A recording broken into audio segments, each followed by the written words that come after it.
Everybody talk at once. It just We went are live live. We again. are live.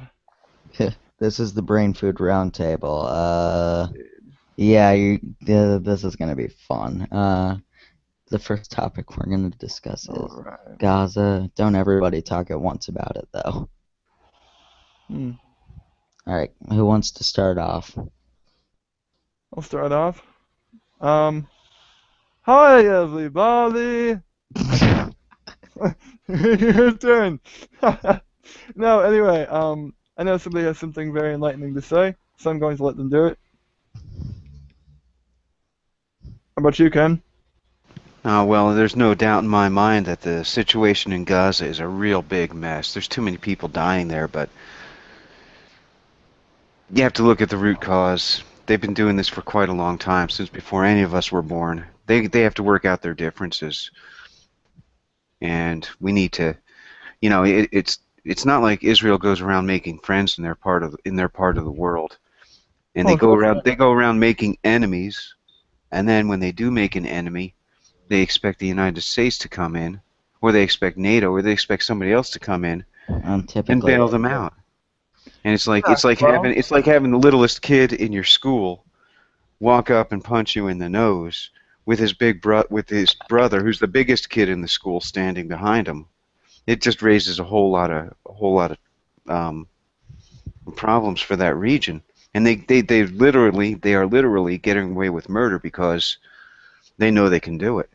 Didn't the UN just recently declare what is going on in, at least on Israel's end, a war crime well, or? they said it may be a. Yes. They said it Yes, yeah. may. That was within the last day or two. Yeah, that's correct. Mhm. And listen, and the fact of the matter is this: they practice apartheid worse than it was in South Africa, and now Well, there is a part. it's very likely that they're doing war crimes on top of that. I mean, what more do you need? Well, I've always been a little miffed at the fact that war has rules. They got, how can it be? How can you have rules in war? It doesn't make sense. That is. Well, yeah, you do have rules in war. You do have rules Oh, in well, war. that Otherwise, it's just plain old okay. barbarism. You can't kill me that way, but I can kill you this way. It's ridiculous. No, it isn't. No, it isn't. Think about it. A prisoner of war is no longer in combat. A prisoner of war, you don't torture him like we did in Abu Ghraib.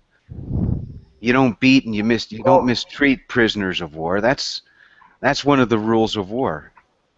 I You don't don't see fire how on you shouldn't fire on civilian populations. That's another rule of I war. don't see how you can have rules about how to kill people. Mhm. Well, we have rules as to how to or to not kill people so that there are no repeats of London 1943, 1944, where the Germans they fly over, drop lots and lots of bombs on the entire civilian population. There are rules against these things, you know? Well, we Oh, broke that that rule that also makes it when all better, doesn't it? That we Well, broke the really, those rules are we yeah. enforced broke those like rules also when we bombed If we make Dresden and when we rules, bombed Hiroshima and Nagasaki. well, those rules are enforced selectively, I might add, That's but true. That's true. But you got it. There should be rules. I mean, as long seriously, as you don't. you're Jewish or white or nobody American, follows you can break the nobody rules. follows them anyway. Isn't it great? Except for what just happened. Like even in what war was it? The Germans and the Americans, they stopped for Christmas and played a freaking football game, and then right Yeah, back and killing each other. I mean, that was World War I, man. That was World War. this is mockery. They make them. It's a mockery, is what it is. War is a mockery. It's a racket. This is all about oil and gas. It's got nothing to do with Well, I would say it is. religion or anything. I don't I think. would say it has a significant amount of what is going on is related to oil and gas, but I don't think it's ever that simple, and it's foolish to think otherwise. No, it's never that simple. It's always about more, but it's never a good reason. Well, I got an idea. Why don't we make a rule that that killing anybody in a war from now on is illegal, and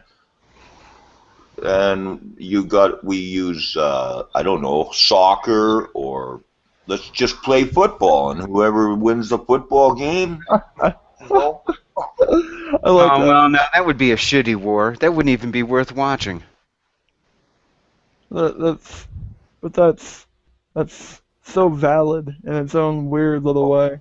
Well, I just, killing is wrong, and I don't see how you can make rules about how to do it properly. Well, normally the people who orchestrate said wars aren't the kinds of people who are really bothered by killing. And you usually, the people who start these wars, you don't usually see them on the front lines either, do you? Oh no, they take the poor and march them off to war. Hmm. Anyway, no, you don't. But that doesn't that doesn't advance the cause of Gaza. The Israelis are really, whether they want to admit it or not, they are aggressors in this. They're trying to play, while they're Of course. blowing the hell, out of a couple hundred Palestinians at a clip. They're claiming that they're the victims, and that's just insanity. What's Anybody who believes that, anybody who's believing that is just a fool. what's what's The what's Palestinians are in a battle for their very survival. They're battling to stay alive. what bothers me is what supposedly caused this whole incident to begin with. Supposedly a couple missing kids. Yeah, Supposedly a couple. that Only was to find that the kids that went missing were actually kidnapped by Israelis. After the elimination of Palestine, do you think it'll all stop? Do you think the war will be over when Palestine is eliminated? War is never going to be over, but the Israelis are using a false flag, as it were, as a means of grabbing their land. oh, that's what us and Kid- our The kids were kidnapped by Israelis, probably dealt out by the government. I can't really say because I have no proof to say back that. But what I can tell you is the guy knew where the kids were the whole time. He was running the campaign, bring back our boys or whatever. It's just as a justification for this, what we have now. That's almost irrefutable at this point. Oh, of course.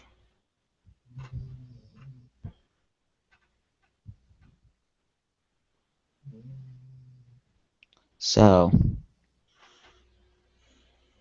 guys can probably hear my dog in the background.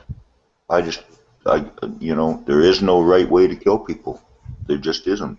No, And there's there's no- definitely no right. You know what, Stone? I think you've got a mistaken idea here. I mean, sometimes killing people is necessary. It's murdering people in cold blood, with no justification. That's wrong. I don't know I mean, about killing Exactly. people. I can think of a way. I can think of a way where it'd be perfectly justified for you to kill me. All right. Let's say you see me sneaking up on your kid and I have a knife.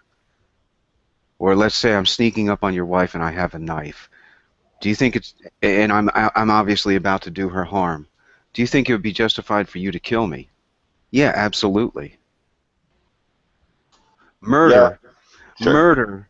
murder is what I'm about to do to your wife, which is totally unjustified. But your killing of me is preventing that murder, and I think that's totally justified. When I'm sneaking up on her with a knife, that's murder, and that is totally wrong. In the state of Maine, So, if somebody tries to break into your apartment, the point is, though, that in war, how can you have rules? okay, I completely understand that. But what Ken is trying to say is kind of like what I'm saying as far as in Maine. In Maine, somebody who tries to break down your door, blow their face off, trying to rob you, as long as you drag the body in the door, it's justifiable. I wouldn't say that you need to kill somebody, probably kick their ass, but Kind of like the Hatfields and McCoys. It started with one little altercation. One brother punched one brother, and then he went home with a bloody nose, and two brothers came back, and it just kept escalating to this situation that I see in the Middle East. But now everybody's talking about Gaza. What about Syria? No, Syria and Or Iraq. Libya. We haven't heard anything about Syria and Iraq ever Or since Libya. Israel started bombing Gaza. The U.S. embassies in Libya are being evacuated currently. Just got word this morning. Yeah, I saw that Tripoli. Yeah, well, nobody wants to talk. Nobody wants to talk about Syria because of that freaking Benghazi incident. Um, if you started looking into the Benghazi incident, you'd find out more about what's going on in Syria. If you found out more about what was going on in Syria, you would realize that there was a lot of illegal stuff that was going on.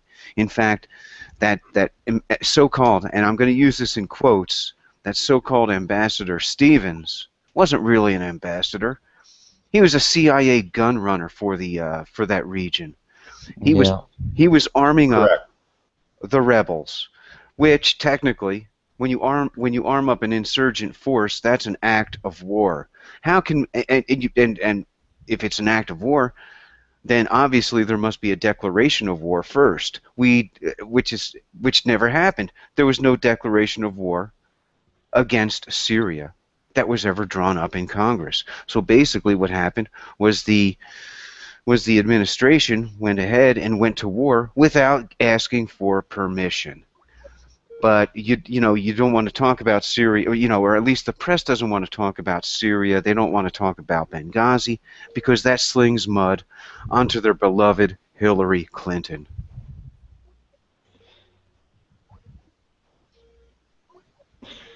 Yeah. That, And Yeah, that's, that's why we're not talking about Syria. yeah, we're all getting Skype calls right now. Yeah, who's calling? yeah. I. What I in Oh, the just got hell? called in there too. Whoa, whoa! You all are on Google Hangouts. What's going on? yeah. And frankly, if we were to look at the Palestinian and Israeli conflict in the same light that we did Syria, the U.S. would be arming up the Palestinians. Yeah, we'd be in there. We'd be arming up the least we would be doing is arming up the Palestinians. But the reason we don't is because the U.S. politicians are under the thumb of the Israeli politicians. Hmm. And if you doubt that, then you're a fool. I mean, look at the last election cycle where we had Mitt Romney and we had Barack Obama. Both of them made trips in the same week. Both of them made trips over to Israel to kiss ass on Israeli politicians. In the same week, they were just a few days apart. I mean, Like, what other country? What other country do we so blatantly kiss ass on? see, I kind of like the Prime Directive myself that Gene Roddenberry introduced in Star Trek, where you don't mess with other people and other cultures. When these guys are fighting, you let them fight until they straighten out their differences. See, I like that idea.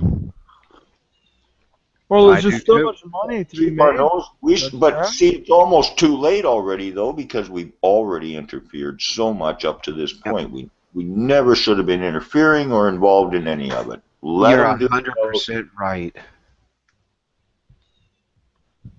Well, I mean, there's so much money to be made in it, don't you know? The military-industrial complex. Right. Its But at the tendency to same create time, wars. our country's going to pieces, and people are homeless and starving, and we're Oh, the rich don't care about that. spending all this money on military equipment and operations, and I think we're in danger of them using nukes because Oh, the rich don't care about that. These really. they've spent all this money on all this stuff. Now they have to justify it.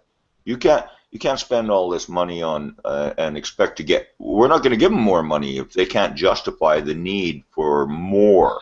Mm. Larry has a good point. The U.S. must stop stealing from the world. You see, as a country, as a nation, we have enough to support ourselves. More so, enough to support ourselves. for decades. Oil, natural gas, anything. We don't need to be in these countries siphoning off.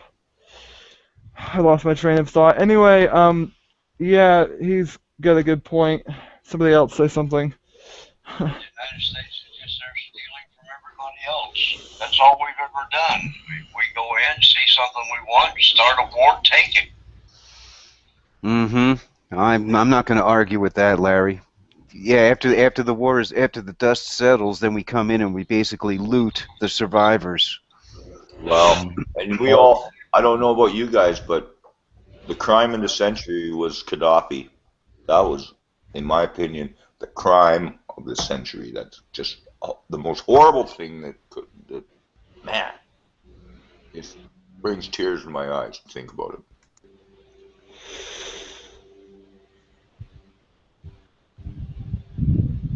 Libya was a great place when Gaddafi was running it. I don't care what anybody says. Yeah, we use. But you see, he wouldn't toe the line and keep American policy in his region, and that's why he had to be removed. It's sad, ain't it? Yeah, it's the crime of the guys century. should check out a video called "All Wars Are Banker Wars." When it comes down to it, one of the main reasons why we're taking out these countries, leaders or whatever, has a lot to do with the IMF and their currency and their. Well, that's actually a good segue into another topic to discuss, BRICS.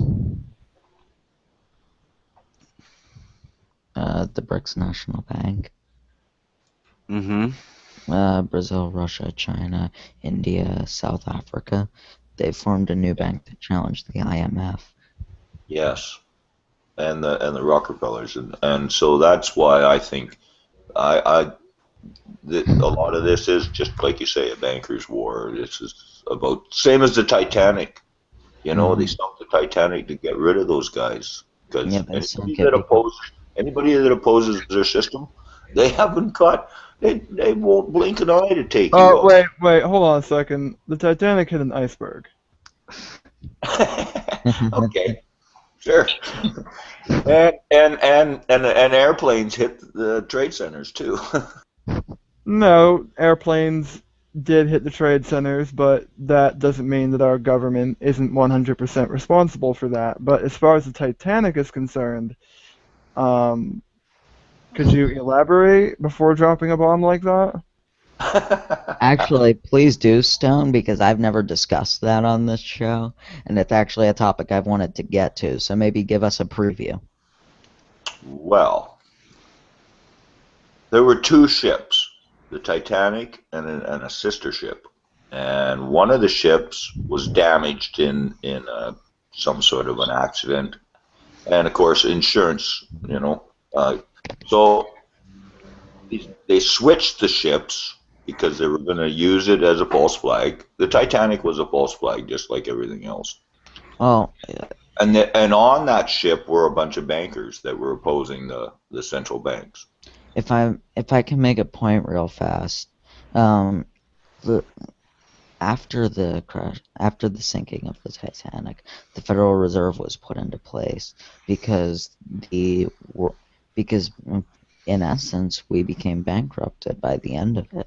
Do you think that, Fox, I'm asking you this, do you think that a bunch of wealthy bankers who wanted to put a new system into place would pass up an opportunity to take full control over one of the world's greatest superpowers? What do you mean exactly? In 1913, the Federal Reserve was put into place. Okay. Stone, when did the Titanic sink? 1912. April 14th, 1912, I think it was. Okay. It wasn't the Titanic. It was actually the Britannica or something, or it was Britannic.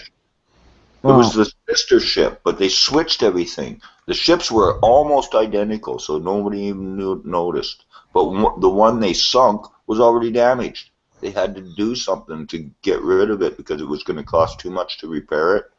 So Uh, they killed 3 birds with one stone. yeah, but do you think that the Rothschilds and the Rockefellers, the the people who created a, a great majority of false flag operations to benefit their empires, basically, would pass up an opportunity to mm, take a stranglehold of the of one of the superpowers' economies? I don't think they would miss that opportunity, and I think they would stranglehold it by any means necessary.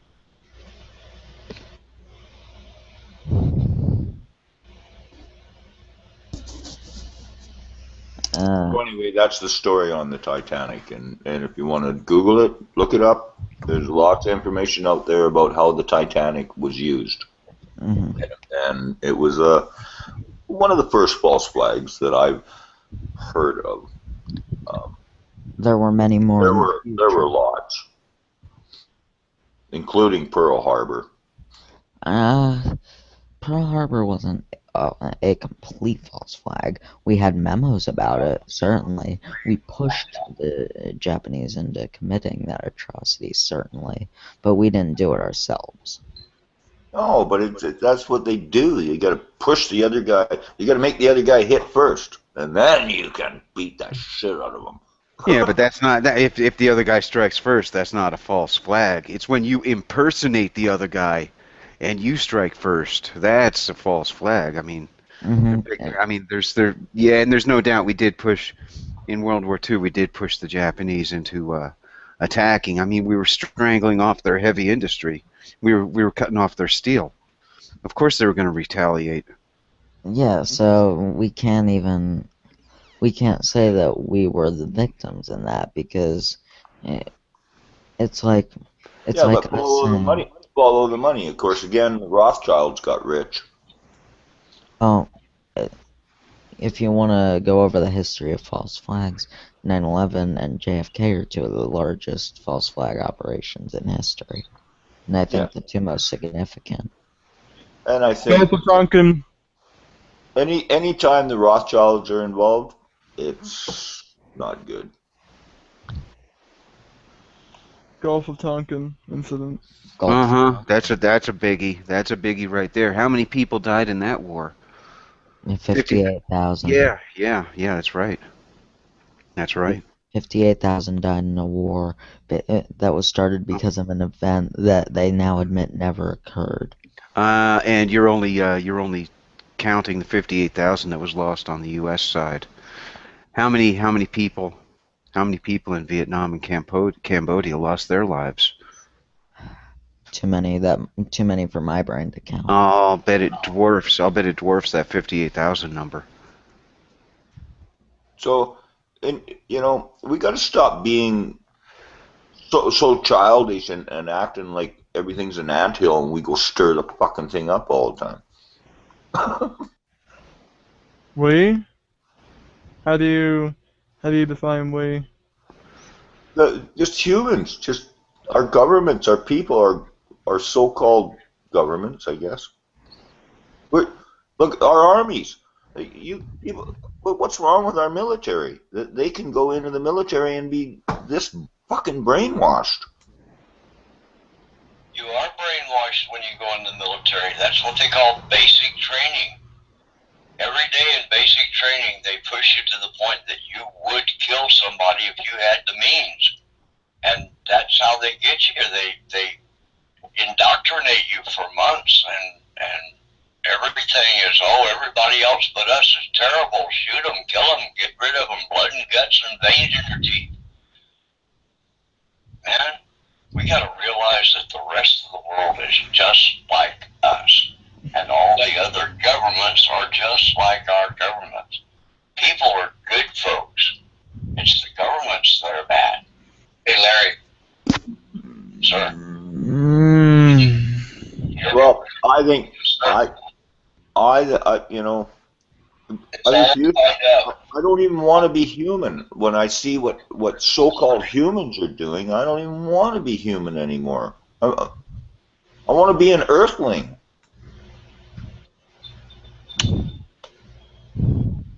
somehow we're justifying all of this. We How just the hell can you justify this stuff? we justify the murder of innocents by painting a scarecrow, basically a scapegoat. It's a straw man tactic. Yeah, well, I don't see any justification for any of it. I just don't. I just can't find it in there. I've been looking. I've been trying to decide. Okay, these are the good guys, or these are the bad guys, or I don't see any justification for any of it. There's not a whole lot of There's not any justification for any of it. None.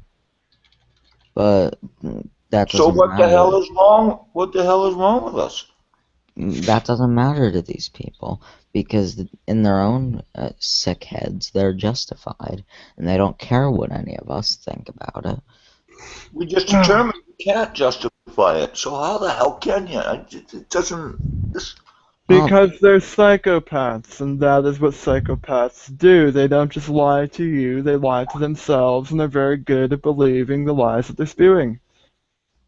They don't really so much have a conscience for human life. Well, that's what happens when you live at the top of the world for your entire life.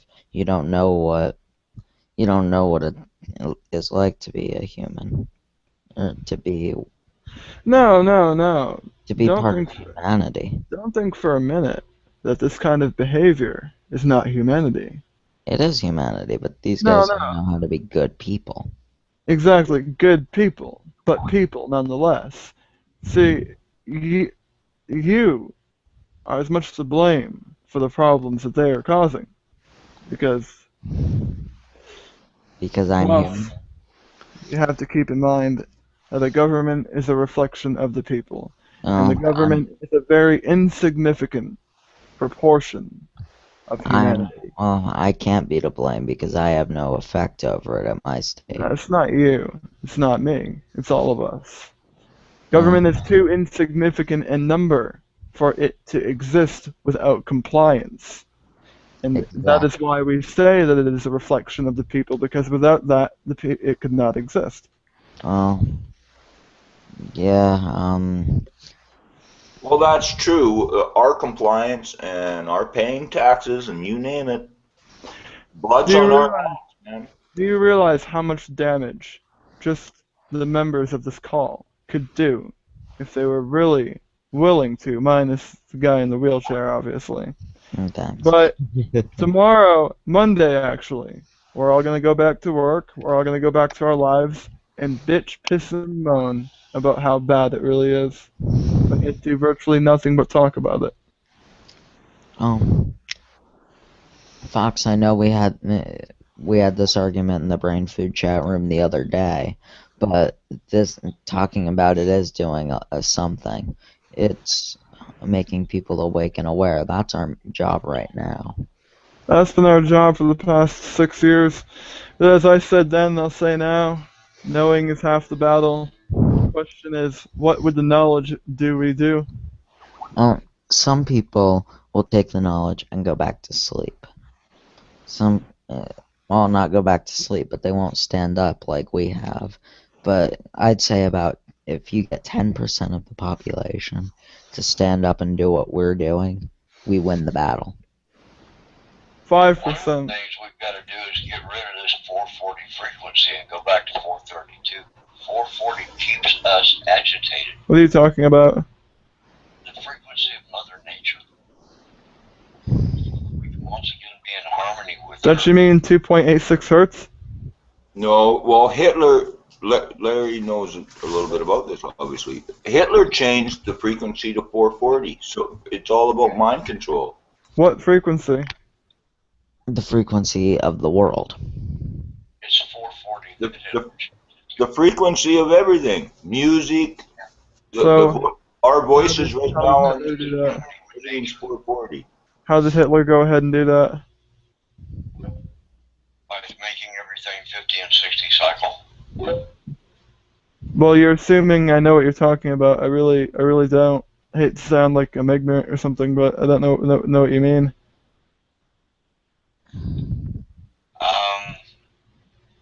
All electrical equipment in the world operates at either 50 or 60 cycles. Okay.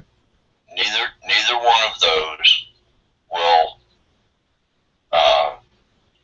divide with a whole number 432. If you divide 432 by 54, which will operate both 50 and 60 cycle equipment, then you'll get an 8. 54 times 8 is 432. So if we retuned our equipment to 54 cycles, then we would be in harmony with Earth. Ken, you look like you're spacing out. Awesome, Larry. It's not many people know about this. That's why we tune the reason we tuned our coils to 54 cycles was that we would only have to have one modulator for both 50 and 60 cycle equipment. Okay, I'm lazy. When we were looking at what numbers would work, 54 works and 55 works. 55 would get you back in that 440 frequency. 54 gets you to 432, which is in harmony with nature. It will stop making us agitated when we look at our screens. It will stop clouding our thought processes. We'll think more clearly and we'll be happy again. I would love to get away from my screen for a while. I would hate it, but I see your point. Yep, that's some deep stuff, that frequency change. And I don't know how Hitler pulled it off myself. I'm not sure how he managed to do it. But see, the frequency used to be what, Larry? 380 something. Yeah, 387 or something like that. And he somehow managed to change the whole world to 440. I don't know how he managed to do that. Well, all the scientists that we had were working in that frequency, or that he had, and then we stole them all from him, and they just brought it over here. Project Paperclip. But he had already changed the frequency before the war, hadn't he? Yeah. Oh yeah, we was going long before that. Something people don't understand. Westinghouse was part of the group that installed that in his equipment. And GE came right along behind him and followed along the same way. Something people don't understand how it. It's the J.P. Morgan is actually the one that screwed everybody up. Morgan. Wasn't he really tied to the Nazi Party? Oh, he was. Was. And I believe fluoride was part of the 440 thing too. Yeah. From my understanding. Yeah, Hitler gave all of his prisoners fluoride. Keep them dumb, make them stupid, make them passive. What's in all the Western food water supply? Not all of it, but a lot of it. Yeah, there's no fluoride in my water. There's no fluoride in my water. Plus, There- I filter it. There is. I love But I fluoride. drink a lot of beer and I don't know where the water comes from. In Maine, most of the water here in Maine is actually fluoride free. They're trying desperately to put it in our water because it's so good for us to drink fluoride, but I think most people up here can see through that. I mean, the people up here are not all that bright, but they're not entirely stupid either. There are a lot of people up there are awake to the truth. A lot of people in Maine are. It's just, I think the people I'm referring to are the people in this particular county, region. So back to the Gaza and Israel thing, there's some pretty big protests going on around the world. Yeah, and Even here in Calgary, Alberta, there was a big a big rally.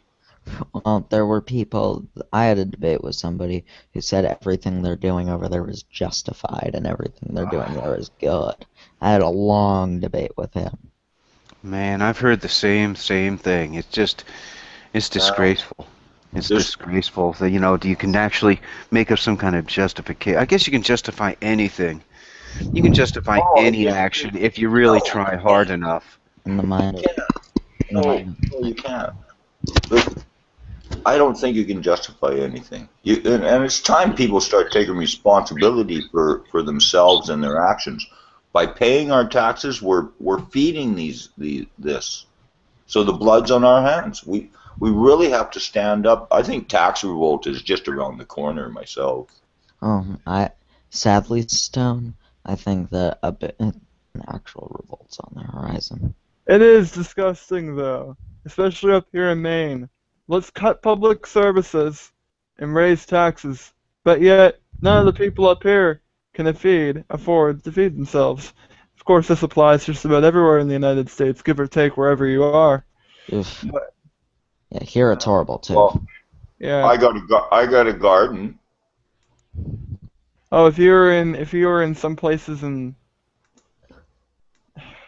gardening. You have a garden. We all got to start gardening and feeding each other. If you don't, as long as you don't live in a city where it's illegal to have a garden. We are so damn reliant on our governments for Soon it's going to be a crime to not to protect be. us and look after us. It's ridiculous. We don't need looking after. We can look after ourselves. When are we I gonna? support the basic principles of anarchy, my friend. I believe, although on some levels our society is not ready for that, I believe on a lot of others that it could be a means of achieving a government as it should be, for the people. Not a government, but organization by the people. System. What about something called let's see, a community? You know, Yeah, has communities. anybody ever thought of being a community? It's almost a crime to Take down the borders, take down the fences. Let's smarten up and become earthlings. I don't think human beings are ready for that quite yet, let's be honest. human No, I beings. know they're not. I can see that. That's rather obvious. Like I said, I don't even think that we're ready for anarchy. I mean, Hey, not Fox. exactly educated enough for that, and we have way too many guns, my friend. Fox, go over the basic principles What do of you got anarchy for us. Basic principles. What do you mean? Hey, you gave me an article last night. Need all safety factors on everything. Dude, it's been 7.5 months Become since I've read that responsible for article. their own actions. Stop That's putting right, the Larry. sign on the lamp cord that says "Don't touch this when energized." You know, the idiots will kill themselves off.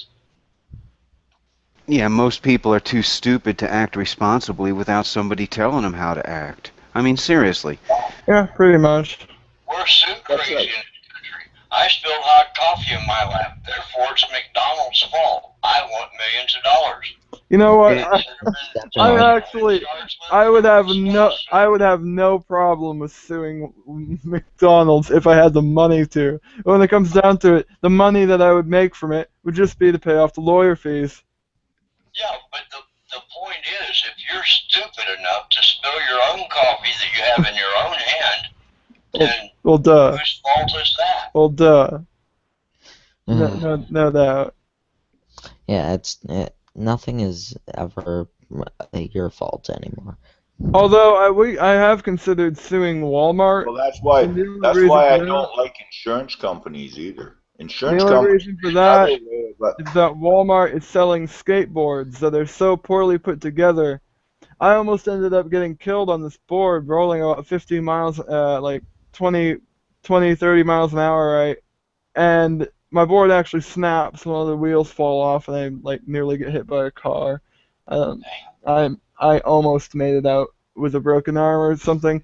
Anyway, always good to not buy stuff that you have to rely on. But you're going to blame that on Walmart, or you going to blame that on your? Are you take responsibility for that? Well, that actually, you can blame you can blame it on intentionally shitty manufacturing, but it's why I don't. It's why I don't.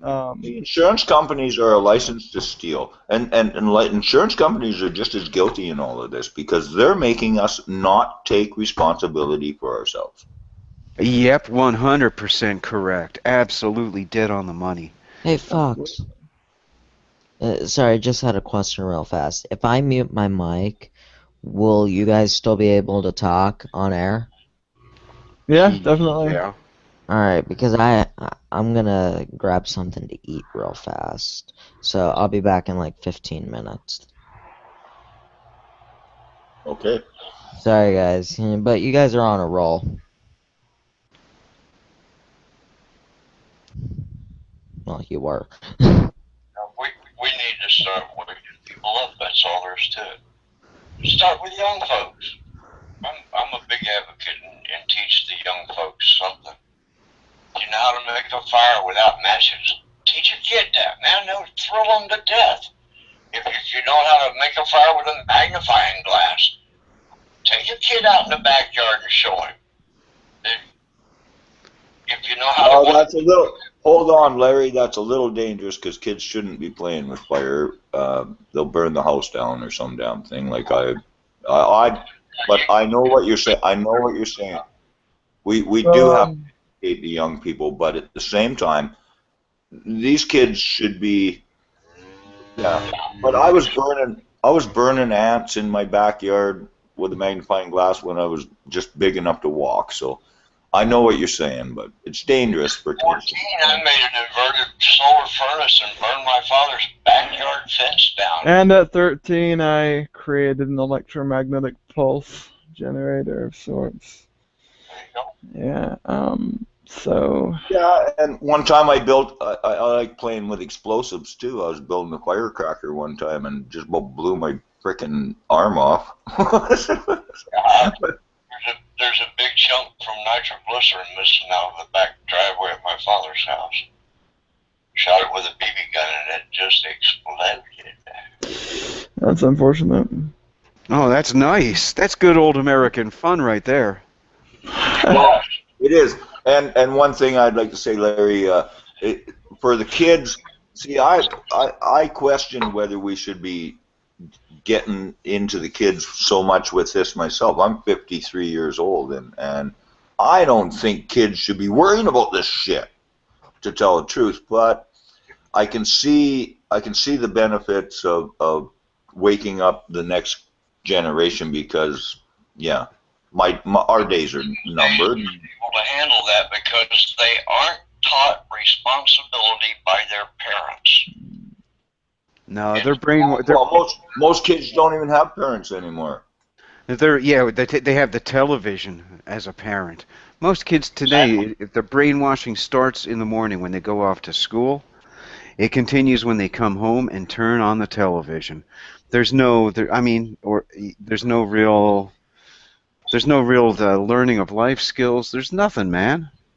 I mean, seriously. And then they get up the next day, do it all over again. Go to school, get brainwashed into learning some bullshit which ain't true. Then they come home, turn on the TV, see some other bullshit which isn't true.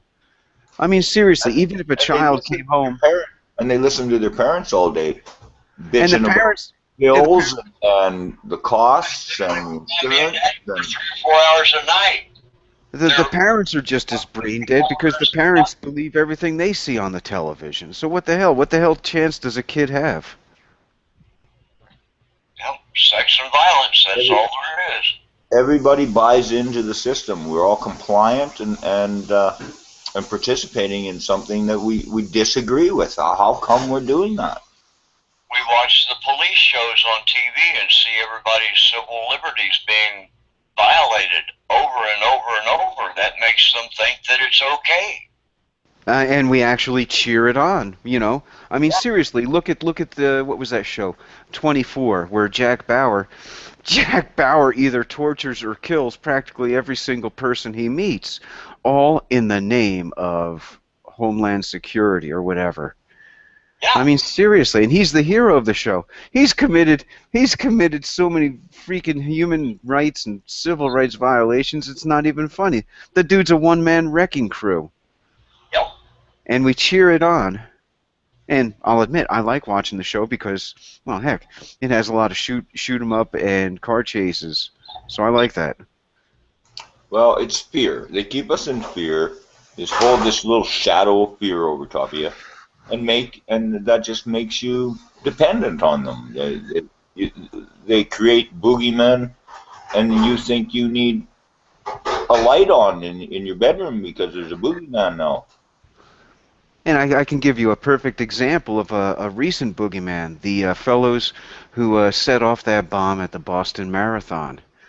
Now, did you see the lockdown that they threw on Boston? Did you see how the SWAT teams were Yeah, invading houses? I got the info hours after it happened from Dark City. They locked down Watertown. I called up a friend of mine down in Watertown, and he's like, "Hey, yeah, this is a bit weird, right? Locking down the entire town, breaking down houses, stealing cartons of milk. Thanks, officer. I'm glad I could provide for you, my friend." And you know what was really, really pathetic was after these half-wits spent most of the day locked down in their homes. Right? When the guy was finally caught, these chicken shits stepped outside of their houses and cheered and chanted USA, USA. These bedwetters spent half the day locked in their closets, they hiding under their beds for fear of the boogeyman. And then at the end of the day, they Wait. cheered for it. I mean, is that pathetic or what? That's not America. That's chicken-heartedness. That's cowardice of the That's worst a bunch order. of Which That's book? actually that's Boston. Which boogeyman are we talking about? The Boston Marathon bomber.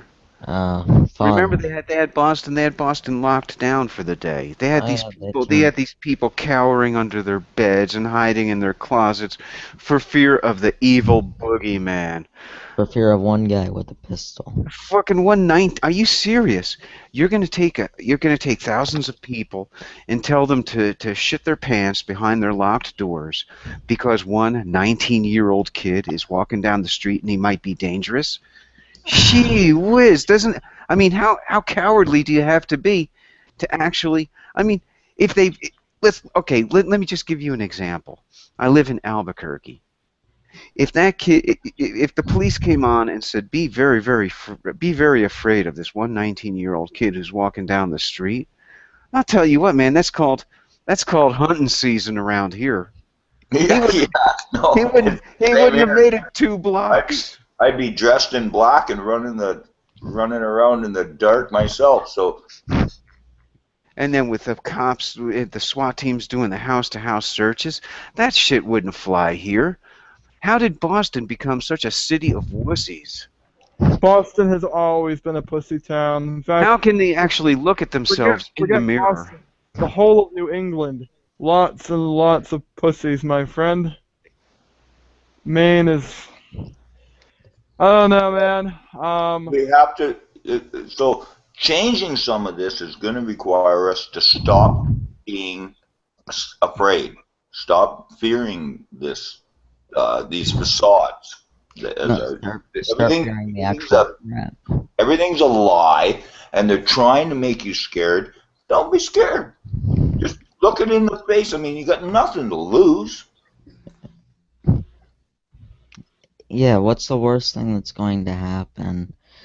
When a 19-year-old kid is walking down the street with a pistol, and you've got SWAT teams and cops roaming the streets with tanks? I mean, was that all necessary? There was just, and I noticed this, especially with a few articles about planes, pieces of aircraft lodged between New York City buildings. It was obvious that they were trying to jog the memory of 9/11 in people's minds. They're trying to freshen it. You know what I mean? Bring it back. That's obvious. I mean, I mean, you know, they wanted people to remember. Well, and it's a piece of evidence that makes it Didn't you credible. notice that though? Two Proved weeks it. later, they came out with an article that said a piece of plane wreckage from 9/11 was lodged between two buildings found in New York. Like, isn't that a bit convenient after what happened in Boston?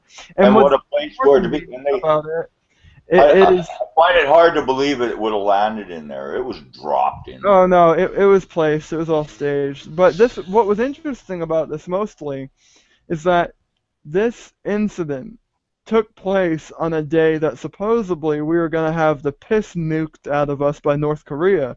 So when I got that call at 8:30 in the morning that a bomb had been dropped in Boston, I was like, "What?"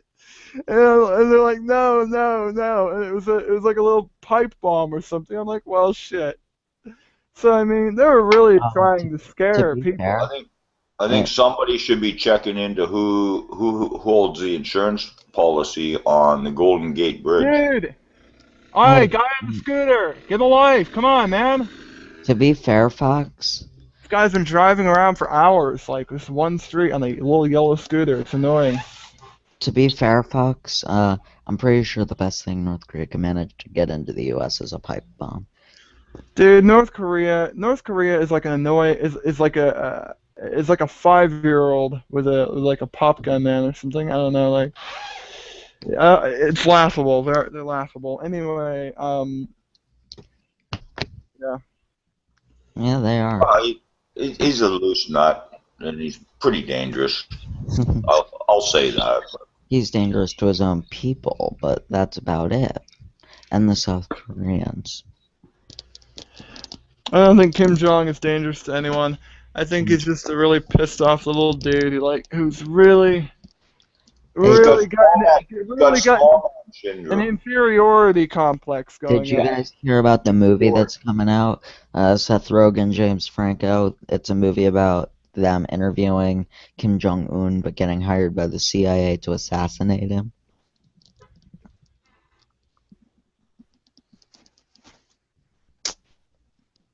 Well, and you take our basketball team and stuff going over there. Perhaps that was part of it. Maybe those guys were actually checking some shit out. I don't know. Well, they had a It's like the a movie. Trojan. It was like a Trojan horse, for all we know. We Yep. snuck in there with a basketball team because he's all short and likes basketball.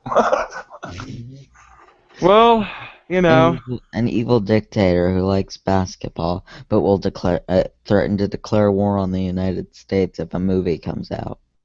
like I said, man, he's a really pissed off short Asian dude with an inferiority complex. Yeah, that sadly got into power.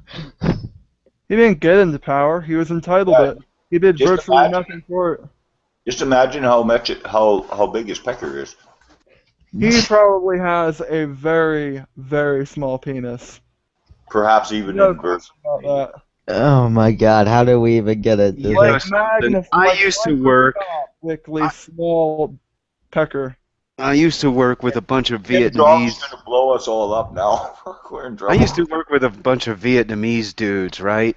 And every time an American got pissed off at a Vietnamese dude, we'd call them rice dicks. Seriously, you little rice dick motherfucker. Just shut up and get back to work. Seriously. I mean, you'd hear this at least once a day. Ah, I all know. right. Is that I cool? love these. We're doing more of these. I'm serious. This is I'm fun. serious. Look. The only reason why Kim Jong Un wants to blow us off the face of the earth is because we have bigger penises. That's it. That's it. That's it. Maybe we I have should a bigger dick, so you want to come and take me out? maybe we should fly over there and show them. See, it's not so big. We'll go in the cold water first or something. Yeah, take a cold shower first. Sit in some ice water or something. That's like, Yeah, see? yeah. See? Oh, don't be It's so ashamed, it's dude. cold, Definitely. I don't even know how we got here, but I'm kind of happy we did. Well, yeah. This kind of went off the Oh, rails a bit, didn't Dylan. it? Oh, Dylan. You know you like to talk about dick. On that note, I just like this conversation. We're gonna end up doing these again. This I stuff never, gets. Go ahead, man. I never thought that brain food would get this insane. Well, by brain food, they really meant brain fart. Brain fuck. Yeah. When the new network starts up, we won't be allowed to curse anymore. But yeah, this is kind of just. This Well, is just have a bleep button handy. You should be okay. Oh, you won't be able to hear a word I say.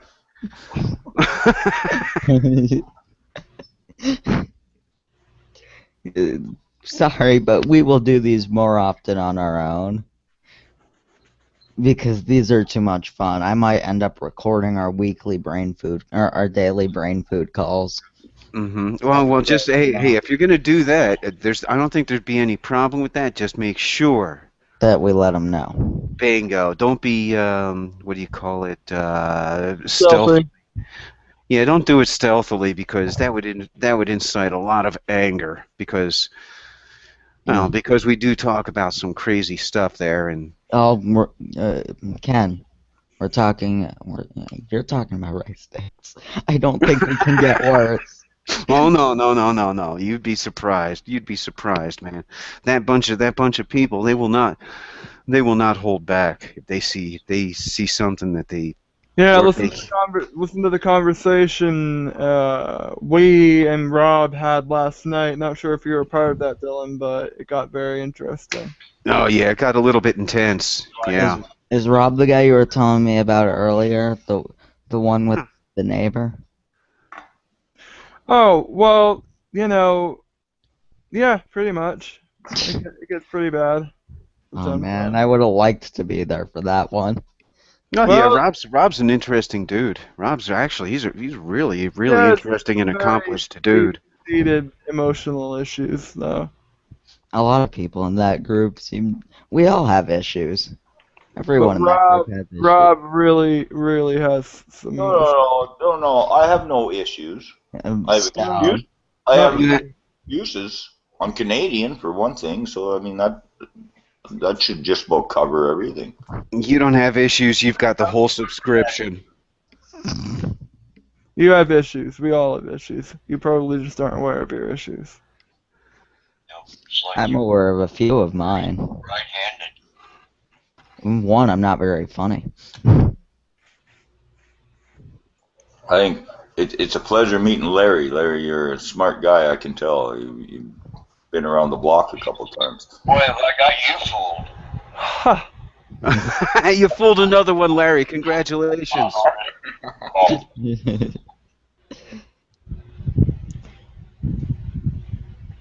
just know how to make wire art, man. That's all.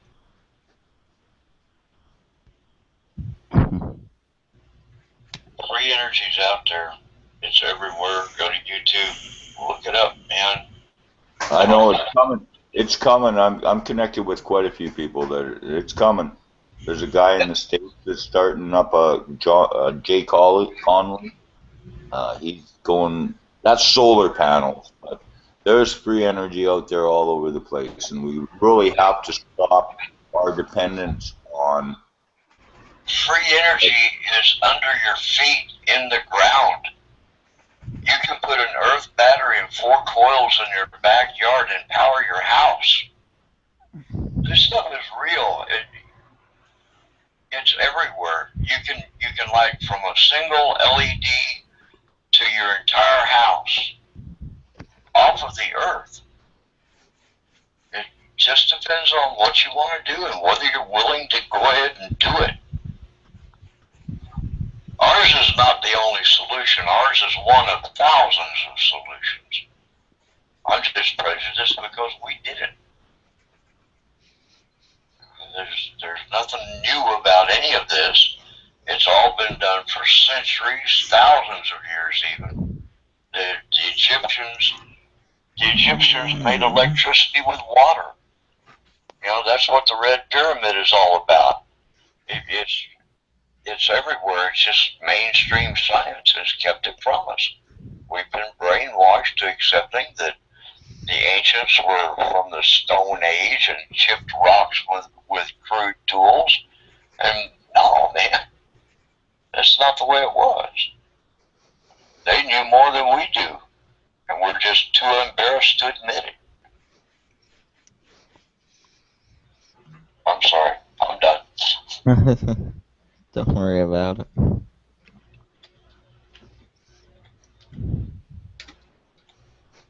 There are exciting things coming, boys. Stuff that's going to change the world or get people killed. One or the other, maybe both. Both. Both. Nothing is ever either one way or the other. It is always one and another, and even more so after that. Yeah, don't topple something until you've made something better. And that's where we're going to wind up falling on our faces. Because we want to topple the governments and the banking systems and all that, but we don't have a better thing to True. Yeah, let's be honest. There will be a vacuum. It's going to create a vacuum when it happens. Let's be honest. Not about 90% of what call themselves truthers don't really care. Their goal is, at least a lot of them believe, let us remove what is, and we'll probably, just figure it out afterwards. But you have to have some plan of action. Regardless, revolution does seem to only work if we focus on the basic principles, things we can agree upon, and deal with things later on. But you know what? I don't know, but if you revolt and take over a system, you got to have something to replace it with. You know something? You guys are bringing up a really valid point. Most people don't revolt until things get so bad that there's no other course of action. Well, And then, as long as they can feed themselves, they don't really care. I mean, they'll overthrow the government, and then they won't think, and they won't think ahead. It comes down to self-reliance. It goes right back to self-reliance. We're not dependent on the government. The government just listens to us and does some things that we explain to them, and that's about all they do. It's not like government today. We're the government. The people are the government. The people have always been the government. The people. People we haven't been. We aren't. We're supposed to. We are supposed to be, but the Americans gave up their rights given to them from the people, entitled by a constitution, which the government is supposed to abide by only at the will of the people. But since the people have no will. Incorrect. All right, let me just get this one. Let me just give you one. Let me just straighten that one misconception out, please. The Constitution does not give anybody any rights. The Constitution itself states that the rights that are called out in it existed long before the existence of every government.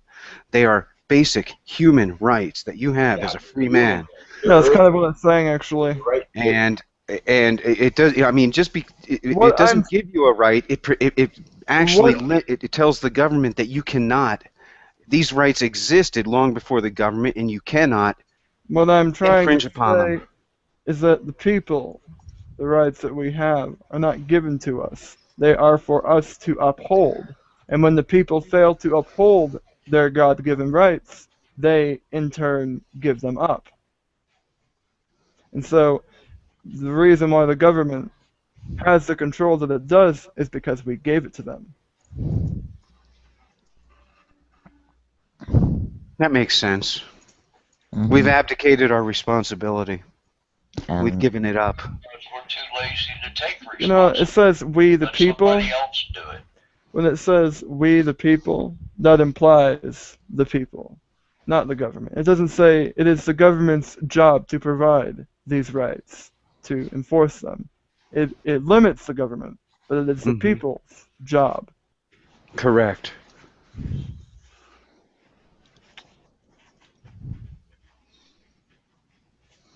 I don't like the government dictating my morals. You don't have any morals. What is there to dictate? Well, that's right, I am a moral. If I want to say somebody's a dummy, I don't think that should be politically incorrect. I don't think that I should be charged with a hate word crime. Oh God, don't even get me started on that. Wrong, man. Whether you're white, black, or purple, if you're lazy and good for nothing, then you're lazy and good for nothing. Oh, I'm a very judgmental person from time to time. It comes from living in the city, hundreds of thousands of people. You have to kind of be quick about the things that you think. But that doesn't mean not to accept people, to give them a chance, but to... What you do is you look at everybody and find their faults. Yeah. You don't find their faults just so that you can say bad things about them. You find their faults so that you know what you personally do not want to be like. I do my radio shows the same way that I talk to people. I am skeptic in the sense that I first don't believe you, and not that I don't believe you actually, but that I expect to be proven. I'm skeptical, but I demand to be proven wrong. Open-minded. With people, fuck man, my brain. Anyway, look, yeah, definitely. Yeah, you have to back up what you say, that's all. Yeah, definitely. Yeah, basically. I expect that people are going to back what they're going to say. I don't just jump into something.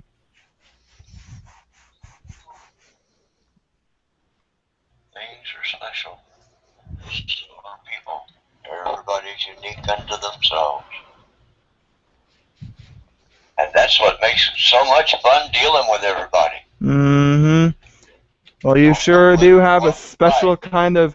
You do sure do have a special kind of dickhead living in this area. I don't know what it's like out in Missouri. I do remember St. Louis. But Waterville, Maine's like, yee-haw! Hillbilly shit right up in here. Well, I'm actually in a 40 square mile suburb.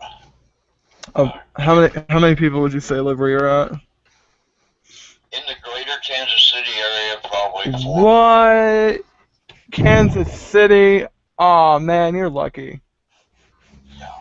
I live right next door to Kansas City. We were here first. Kansas City is actually a suburb of Independence. We were the first trading town the last trading town before the Missouri River. I was in St. Louis, but St. Louis was a hole in the ground, and Yeah, still judge Missouri by St. Louis. Yeah, Missouri is beautiful. St. Louis, oh my God. What the hell happened? You know, I know what happened. It became an independent city, and after that decision, apparently the population decreased, the economy collapsed, the infrastructure, all of it just started. Yep, if we can't tear it up, we don't want it. Yeah. The whole independent city idea was a very bad idea, and the only place that's safe is South City. South City, St. Louis is very good. The east side, the north side, downtown, it's all homelessness, drug addiction, gun violence, theft, blood, death. Horrible. I got robbed my first day in St. Louis. $245. I pulled out the wrong bill. Some guy must have seen what was in my wallet. I probably should have had it on a card. Needless to say, I had to replace my wallet.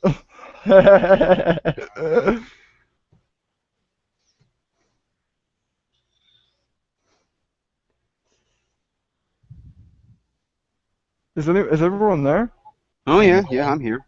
It's just I noticed that Rick Rittenauer came alive on Skype. I'm just sending him a message. Just hang on a second. He'll want to join us. That's exactly what I'm going to do right now. Is see if I can. I'm adding him. Oh yeah. Oh yeah. Okay. All right. Can you add it? Does he have a Google Hangout or Google? Well, I'm ID? adding him to the Skype call. Hopefully we can kind of bring him in through the call into Google Hangouts, but it's easier for me just to talk to him.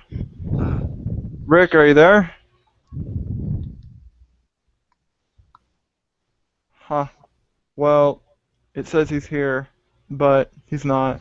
I mean, I heard just yesterday that they had to close down another section of road because the asphalt turned to oatmeal.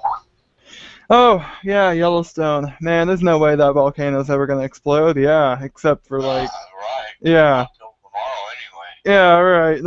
Not now, but you know, It's only been 620,000 years since it did it last time. It's not due. right? And I've just managed to lock up my computer. Are you using Windows 8? Me? Heavens, no. Are you kidding? I'm still with Vista Homes. Whatever. Oh. I'm gonna be running Windows 7 Home Hi Terminal. there, Rick. Yeah, hi. Alright, good. Something happened and my headset mic isn't picking up. Okay, Rick, quick question, mate. Do you have a Google Plus account? Well, I mean, do you have okay, click on the link. Hold on a sec. Actually, you're not in the phone call. I'm gonna The copy. link is posted in our Brainfood Skype room. Okay, click on that link, plus Google, blah, blah, blah. Click on that. It should bring you into a Google Hangouts kind of situation where you can talk with us without... I'm trying to keep as little people on the bridge as possible. Larry and guy from Texas can't seem to get in, so I'm bridging the communication between Skype and plus Google with my speaker and microphone. Okay. So click on that link. I should be able to take you out of the Skype call once you're in the Hangout. Okay.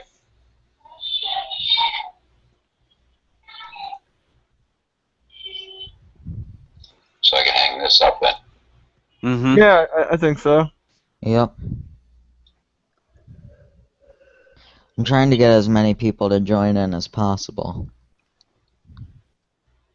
Dylan, I just added you. Maybe that might help. You just added me on what? Google Plus. That might... No, that shouldn't do it because No. It doesn't matter. I can't find any, you guys. That's alright. I don't care. The Fox is ingenious, truly. Oh, Guy, you don't know Fox very well. Actually, that's slightly disrespectful because I've never heard somebody not say I'm a genius or brilliant or wise or whatever. But yeah, I'm actually quite intelligent. Thank you for that, guy from Texas. Ingenious and genius are different, I think. Ingenious is the act of genius. Intelligence. Tejas! Tejas! Exclamation mark. You know what, dude? No, Texas. I'm gonna keep saying Texas because I don't know what Tejas is. It's Spanish for Texas. Okay, so basically I say Texas then. Texas. You say Texas, we say Texas. Ah. There we go. He just said that. Okay, Rick is in the call. I'm going to hang up now. Oh, he's already gone. Bye-bye. Have a good day. Okay, so, good to have you here, Rick. All right, you too. Hey, Rick. Crikey. Hey, what's happening? Not much. Not much. All right, You for a while, Rick. this is live, right? This is live, yep. Okay, good. Okay.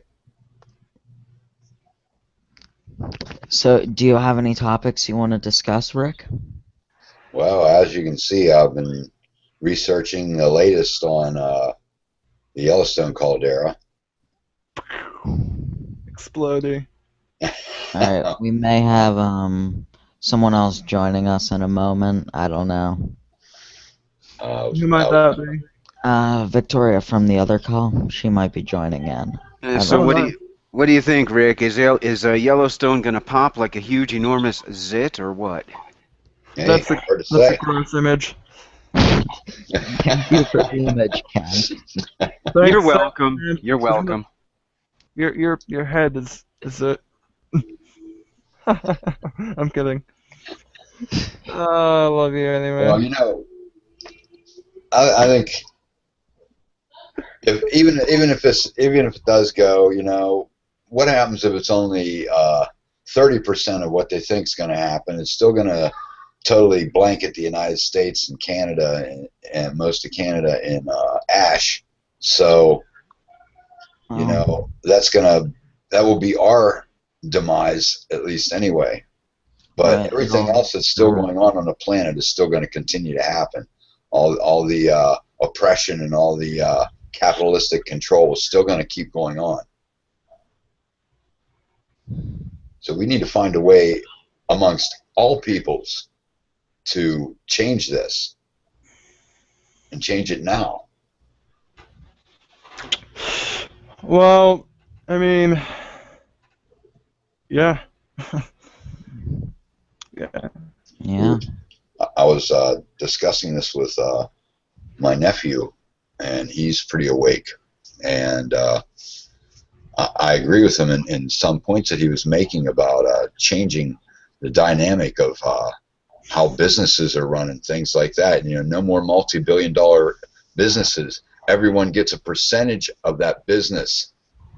You have to, and if you want to have, you know, say your business is worth $1 billion, then you need 1,000 people that each have an equal percentage of that in order to be able to have a business that's worth $1 billion. And you never exceed a certain amount. You cannot be allowed to exceed a certain amount. Then nobody could have all the marbles. That's right. That's right. Then the marbles belong to everyone. Oh, that makes a lot of sense. That my pile is bigger than your pile? Isn't that what we've been bred to believe? Absolutely. Yes. And we've also been bred to believe that you have to do that. You must do that. You're not a good person. You're not a person that can be looked up to if you don't have more marbles than somebody else. It's ridiculous. But wait, some people in any business, there are some people who have more at stake than other people. I mean, what if I'm serious. What if you spent 20 years building up your business? Let's say it's a small trucking business, and you've spent 20 years building it up. Are you going to hire somebody tomorrow and make him an equal partner? I don't think so, man. Not if your name. Let's say it's Rick Rittenauer Trucking. Are you? I mean, your name is on the front door. Your reputation is on the line. Are you going to hire a new guy tomorrow and make him an equal partner, equal with your 20 years? I don't think so, man. I wouldn't. Well, okay. What is this business doing? Yeah, just a simple trucking business. You're moving freight from one part of the country to another. Legally? Yes, legally. You've got a business. You've built it up over 20 years. You've got a strong clientele. You've been doing this for 20 years. Your name is over the door. The guy that you hire tomorrow, you're going to make him an equal partner? Bullshit. Are all these people that already work for you equal partners? Maybe, maybe not. They need to be. They have to be. Okay, and the guy that you hire, his first day on the job, you're going to make him an equal partner? Absolutely. Holy shit. But there you go. Who is more important? The guy that came up with the idea and figured out how to do it, or the guy that actually makes it happen? They're both equally important. Right, but if he's the guy who's done both, and then he's bringing on somebody just as an assistant, there's the ego. Really? There's the ego that we need to dispel. We need to get rid of that egotistical thinking that I designed this, I should be in control of it. That's not.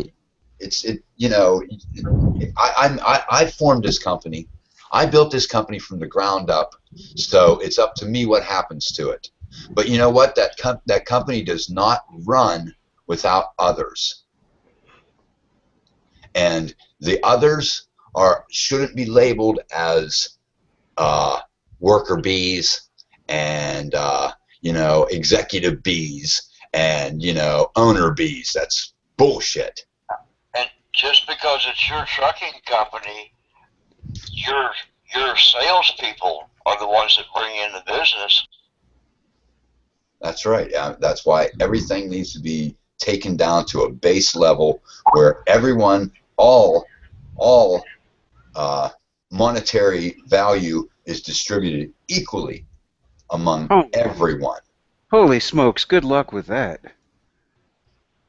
I mean, seriously, do you, That's a there's perfect world solution. there's no But way in the universe that I'm going to make somebody an equal partner in something that I've built up over years and years. I'm not going to do that. Not over. I mean, seriously, that's foolishness. That's utopian thinking, and I don't think utopia exists. Don't make them equal partners, but let them share in the profits. Maybe. Whoa. For how long you've been with the company, you get a certain percentage of the profits. What's up? Well, that's fine by me, but I mean, what Rick was saying was everyone is equal as soon as they come in, or at least that was my interpretation. There's different ways that you can do that. We're going to start out by doubling the wages of the local help, make it a place that everybody wants to work at. That way you can pick and choose your help. If they don't do good, you can say sorry, goodbye. I mean, how about we leave that up to the dude who owns the business, how he wants to compensate his employees? see, once again, we're getting into control. Free enterprise. Do it how you want to do it. I just don't believe in screwing my employees. I've made millions and millions of dollars over my working lifetime for somebody else. I was just hired on. I designed and installed the entire Sprint complex communication system. My boss made about $25 million on that job. I made a salary. So, I'm not griping because that was my choice at the time. I would rather have a constant job than a one-time thing. But, it's all a matter of how we want to sell our time, how we want to sell our bodies. And we're just brainwashed into the fact that we've got to accept whatever they'll give us for the privilege of working for them. Well, I think that you can't make somebody equal after they just join in. You can't bring somebody in and automatically make them equal. Right, unless they're in on the ground floor with you. That's okay. But the profit sharing deal, that's a wonderful trait. If the company makes a whole bunch and you've been there a year, you get a certain small percentage of that increase. No, I agree with that. I was just countering what Rick was talking about. Yeah, well, there's lots of ways it can work. There are. Just depends on whether it wants to be a completely free society. That's the way you do it. If you want to be part of this company, you get X percent of the profits all the time. The more employees that you have, the less amount of money they make. What I'm saying is, that system would work. This is, if there was a way possible to set it up to where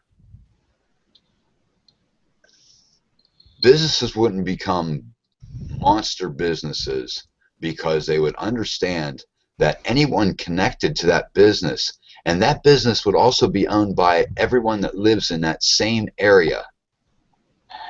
If it's a multinational corporation, then it's owned by everyone in the world. Right. Exactly. See, this will eliminate the multinational business.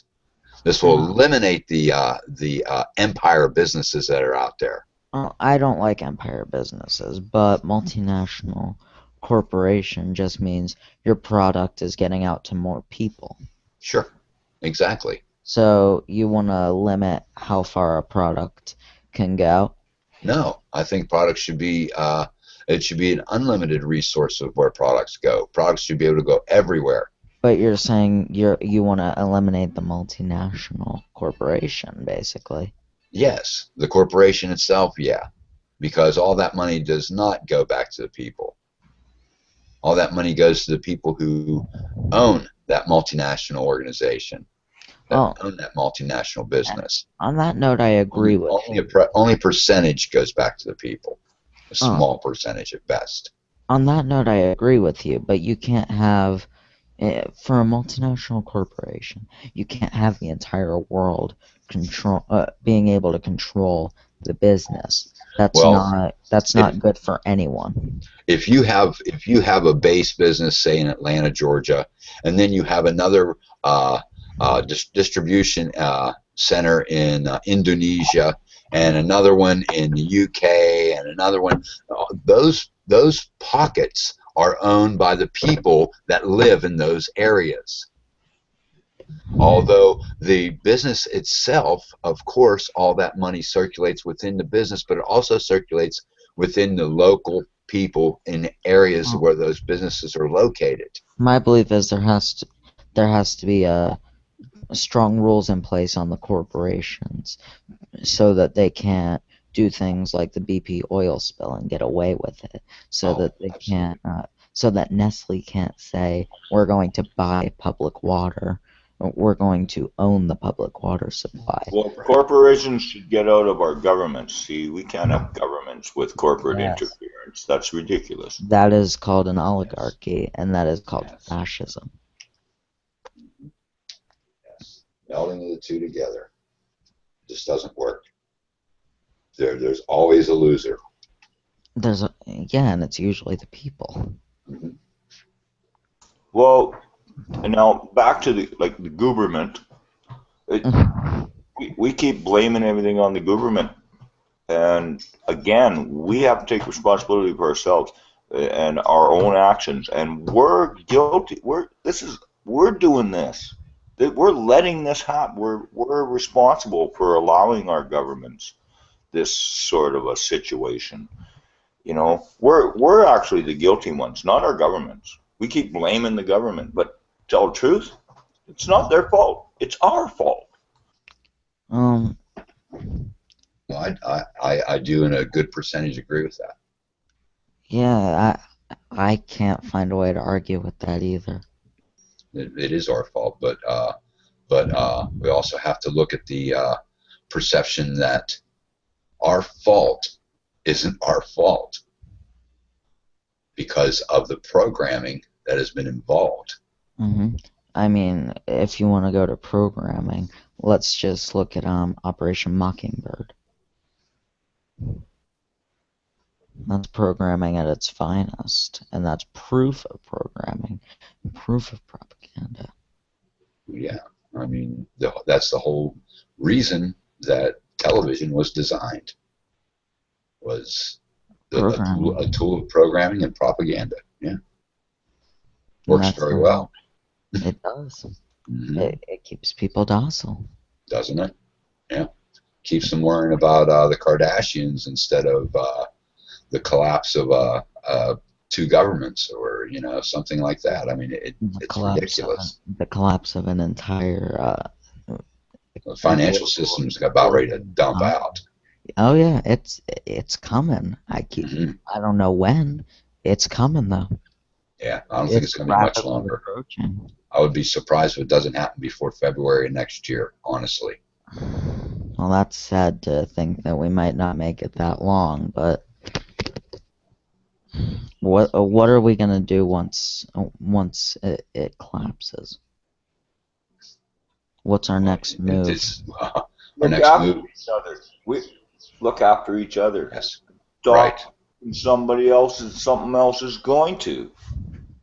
Be your brother's keeper. Look after yourselves and your neighbor and your. We've lost that ability. It seems like to look after one another. That's because of the programming. Yeah. Oh yeah. I mean, it's all due to the programming. Everything that's happened is due to the programming, and it's the reason for the programming. It's the purpose of the programming. I mean, it's definitely it's definitely a known and not justifiable, but recognizable occurrence.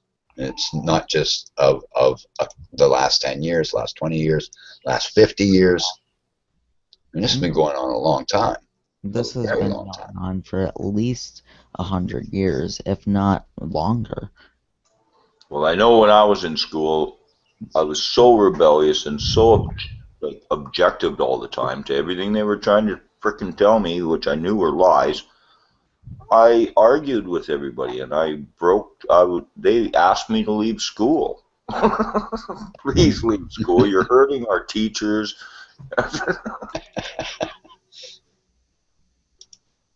Wow. Well, some people just get it right away, Took me a few years. I was totally indoctrinated into the system for a long time. So was I. As I grew up as a kid, I was enamored with television, and I wanted the toys that the other kids had and things like that. But I grew up very poor, so of course I wasn't going to get those. But it definitely was something that was on my mind. I can't lie about that. I had the same aspirations as others did that I realize now was because of programming. It wasn't because it was something that I really wanted. It was just programming. I was told, hey. We all have to be rabble rousers. We all have to start standing up and not complying with everything that they've indoctrinated us to comply with. My parents, I look at them and they don't see nothing wrong. No, just pay, just do what you're told, fill out these forms, pay these, just do it. There's no questioning it. No, don't you dare question that. That's not allowed. And that's exactly why I got asked to leave school, because I questioned everything. I didn't swallow it hook, line, and sinker I did. I really did. I mean, I was a good student. I was active in the sports teams in school. I joined up for the military when I was 17. I was really deep in it. I was very, very indoctrinated and very naive. Well, for instance, like science class. I'm sitting in science class, and they're trying to teach us that the smallest particles were protons and neutrons, right? You were getting down to the smallest particles. I said, no, they're not. Well, boy, that was like a 2-day debate over whether the smallest particle was a proton or neutron. And I said, no, there's smaller particles, and I virtually got kicked out of class for it, just for questioning it, just for saying, no, there's smaller ones. Heaven forbid you ask why.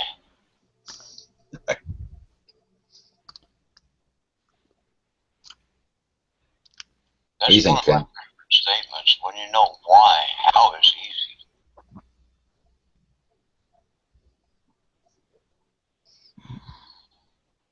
Where's that input, Ken?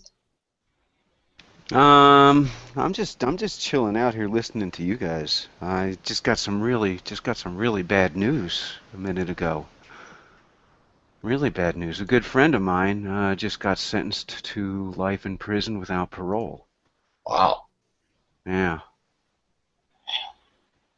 Dude I worked very closely with for 10 years. I guess he paid a hitman to kill his wife, and he just got convicted. He's spending the rest of his life in prison. Wow. Yeah, you just got to wonder where people are nowadays. Where the hell are they mentally? I don't get it. I don't understand a conscious choice like that. I don't either. Apparently he had 2 children, 2 sons, and wow. And this murder occurred, I guess, 10 years ago in 04. So it succeeded. He got away with it for 10 years. The last I heard about it, So he's actually a psychopath that you worked with then. Wow. I mean, he was cool to me. He was a good buddy. I mean, you never know how a Hey, divorce is going to no, go. no, they wear a pretty good face. Those crafty little bastards, Well, psychopaths and sociopaths. There's a little bit of a difference between a sociopath and a psychopath. I'll be honest with you. I'll be honest with you. When I heard 10 years ago that what had happened and stuff, I kind of suspected he did it. It's just I never thought he would get caught. I thought he was too smart for that because he's a very intelligent guy. Well, psychopaths and sociopaths, don't underestimate them. They are really smart. You can't just think they're some crazy people. They're really smart. What Not what does it say about me that I was hoping he would get away with it? You were, I think you were skewed in your balance of humanity and friendship. Yeah, you know what? Oh man, that's deep. Yeah, he is my buddy. He's still my buddy, but dang, what the heck did he do? I don't know. I guess he and his wife were going through a nasty divorce, I guess 10 years ago, and um, I guess he determined that he could actually have her killed and get away with it. I'm gonna have to read up on this case to see how they actually caught him and why did it take 10 years? The dude, he must have had something going for him. It took them 10 years to build a case, right? how did it take them 10 years is the question. Why did it take them 10 years? I mean, Oh, it's quite a long, drawn out game. I've been involved in it a couple times myself. Well, here's the thing. Here's the thing. Apparently, he hired a hitman. Okay, and or hitmen. I'm gonna have to read up on this case, but you know, I always figured he'd be too smart for the cops. And last I No, heard, you see, this took place in Southern California, and the last I heard was that the police were offering a reward for anybody who could offer information leading to his conviction. And I figured, well, when I heard that they're offering a reward, I said, oh well, it's obvious to me that he did such a clever job of arranging for this hit that they have no leads and they're just fishing because they have no evidence. And I guess it took 10 years, but I guess they finally came up with enough well, leads. I had a friend actually, and after he's an acquaintance now. He's not exactly a friend anymore, but he's still an acquaintance. And he's a guy I grew up with all my life. And then he got married, and I was very close to this family. And they started traveling. They got wealthy. They were traveling abroad. And I kid you not, he was going to kill her, I think. And I was able to be involved, and I think I thwarted his attempt to kill her. Maybe he just needed that extra voice in his ear to be able to bring reasoning to him. Well, they were living, see, they had diving schools, and they were living down this in St. Martin. They had a diving school there, and they worked it and whatnot, and he locked her. I swear, like, she phoned me from there, and I'm like, I couldn't believe what I was hearing. And I think he was going to try and kill her, and I was trying to get a flight to Costa Rica, trust me. But I phoned the police there. I phoned the police in Costa Rica, and I sent them there. Wow, this guy is so pissed off at me because I did that. But I kid you not, I think I thwarted a possible attempt to eliminate somebody that was going to take half of his fortune, you see. money does that to people. Yeah, that's a sad thing about it. I can't believe it because, jeez, it's just, you would kill somebody for money? Really? Who would? I don't get it. Oh, hey, wait a second. People have killed for far less. I don't know if you guys are familiar with a story that came out of California.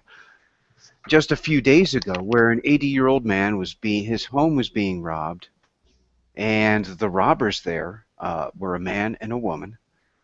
The homeowner pulled a gun, and as the robbers were fleeing, he shot the woman in the back twice and killed her. Did you guys hear about this? I think so, yes. Just a few days ago, and the 80-year-old guy he honestly seemed almost proud of it. It really freaked me out. Yeah, well, we're broken. We're broken as people. As so-called humans, I don't even like to call myself a human when I see what humans do. I'm an earthling. Yes. But we're broken. Humans are broke. Yeah, I can't understand the logic behind the guy that hired someone to kill his wife. You made a conscious decision to take your children's mother away from them? Really? Wow. For a couple bucks? For a couple bucks? Yeah, for a couple bucks, yeah. Wow. I mean, it's not fathomable to me at all. But I hate money, though, so I detest it. Me too, Richard. Oh man, Rick, I hate money. It burns holes in my pockets. Yeah. Rick, we can't. People like us can't get into the minds of psychopaths or sociopaths. Well, I would hope we never were able to, because if we were able to understand the logic behind their thinking, then we're probably just as bad as they are. Well, I've been looking into it. I think we should create some sort of a vaccine for these poisonous-minded individuals, but Something to help them, because it's not their fault that this happened. I don't know if it's their fault or not. I don't know where they come from. Where do these sort of things come from? I don't know. A partiality, big pharma. Well, bad upbringings for one thing can do it, Yeah. and spoiled sometimes. I don't know how they get there, where they get this entitlement. As if the whole world revolves around them or something. Jeez. Once again, there's a separation from each other, you know. I mean, we're spiritual beings, yet we've denied our spirituality.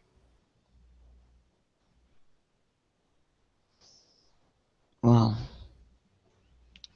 it's bad. It is bad. You know, we all need to figure out some type of way to get the information and the knowledge. We need to learn. We need something to make us all smarten the fuck up. What do you say, What do you say about marijuana? You think that would help? After 40 some years of smoking, I can say that it's not going to hurt. Honestly, you know. Yeah, me too. No, I'm 53 and I've been smoking it since I was 16 and daily. I'm 53. I started when I was 11. Regular user, and why are we? So what makes us different from everybody else then? You see, so what's doing it? And it may be that just the marijuana might be part of it.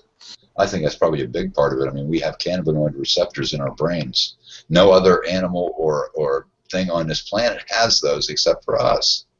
Why do we have cannabinoid receptors in our brain?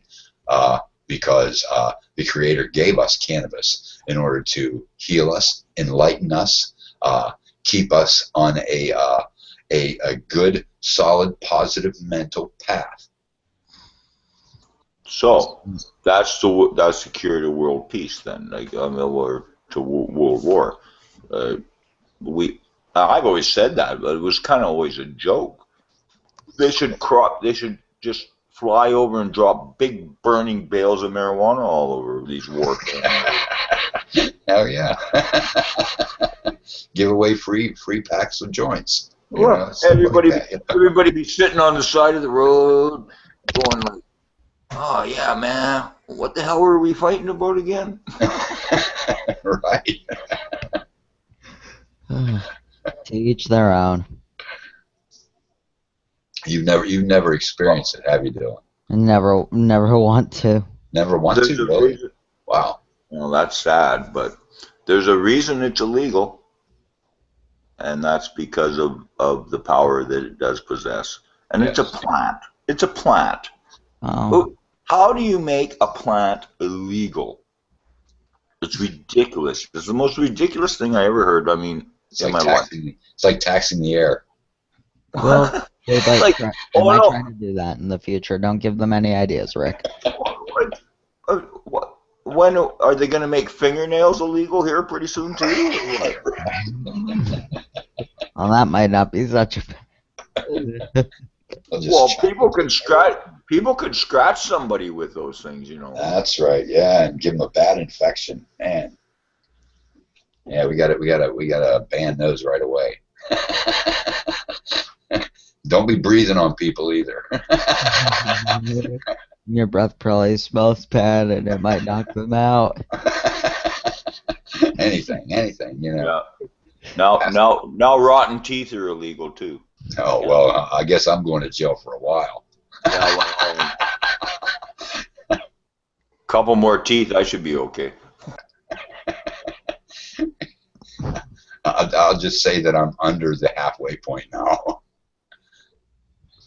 But I used to have excellent teeth. I mean, excellent teeth, and then Well, mine were okay until they all started falling out. But I never ever looked after them. I don't believe in the farce. See, here, look at the scenario. If you're dependent on your teeth and then all of a sudden you go into survival mode, what happens when you get a toothache or a sore tooth and you're out in the middle of the wilderness? You get a lodestone and put a piece of steel against your tooth and touch the lodestone to it and the pain will go away. Native Americans did that for centuries. Yeah, there's lots of things you could do, but not having teeth is not as bad a thing as some people make it out to be. Like it's the same as eyeglasses. Well, Same as eyeglasses. Hey, Let's say you're out in the bush. Let's say you're out in the bush, and you got eyeglasses and you got false teeth. You fall down, you lose your glasses and your false teeth, and now you're fucked. You can't see. You became dependent on these things. do you guys want to continue the show when we have the brain food Skype call later? Sure. Because our numbers seem to be dwindling. People seem to be leaving slowly. Yeah, well, I'm not here for them, so. Right. No, but we do need people for. We I do was need. here to talk to some smart people. You guys Yes. are smart people. It's nice to talk to intelligent people. And Dylan, be very careful about falling into the idea that numbers are everything. Numbers Because are they're not. No, they're not.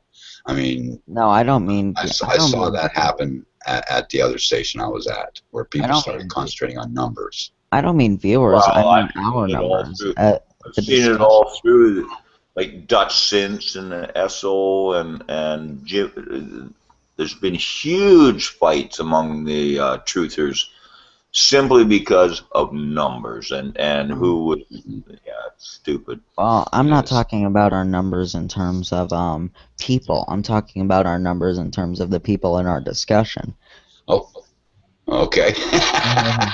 Ken, All right. Well, Ken vanished. Fox vanished. How many do we need? Not many, but I don't What? really contribute to the discussion. In fact, you guys could all leave and I'll just talk. You could probably do it too, I do Stone. myself all day long. Is that not what you're supposed to do? If I don't talk to me, nobody else will.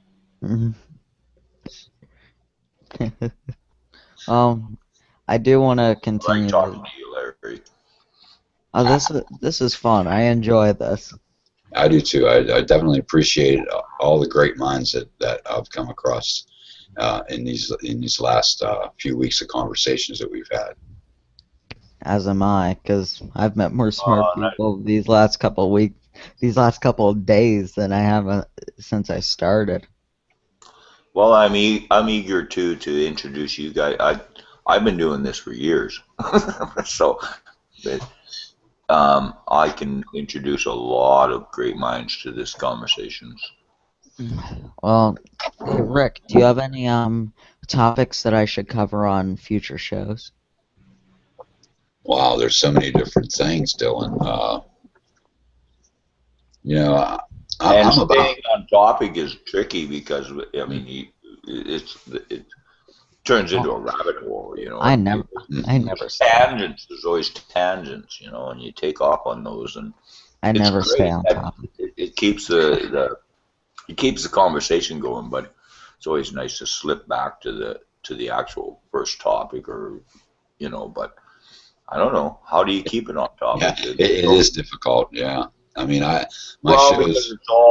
it's all an internet or interconnected, and so one there's just too many things. I never stay on topic, so Well, I mean, I've had my shows were 3 hours long when I worked the last station, and you start a roundtable at 10 p.m. and by the time you hit 11 o'clock, we're on a totally different subject, and you try to steer these people back into that subject again, and you hit and miss on it for the rest of the show. So yeah, it's kind of hard to keep one subject a focal point. Yeah, it is, Unless and you've only got especially when one guest with call-ins, and then you can have like a question and answer period with your guest, and then questions from your audience. But when we've got a bunch of guys on the show, all of us knowing a little bit of different things, man, it can go crazy. Yeah. well, but that's why we're here. If we stay on topic, we're not gonna. You know, I learn stuff from you guys. We all learn from each other, and so in that process, if you stay on topic, you're not going to be able to address the little trinkets, the glitter. Exactly. Yep. Yeah, I And have fun on these calls. Everybody out there knows things that I don't not want to know what they know. yeah, same That's here. right. I have that same craving for knowledge, Me and too. the objectiveness that's involved with it too. Well, yeah, you know, you got to be open-minded. Our stuff doesn't work if you use standard electrical formulas. So, Right. you know, I got healed from a man over the telephone. He took the pain out of my back. You know, you've got to be open-minded.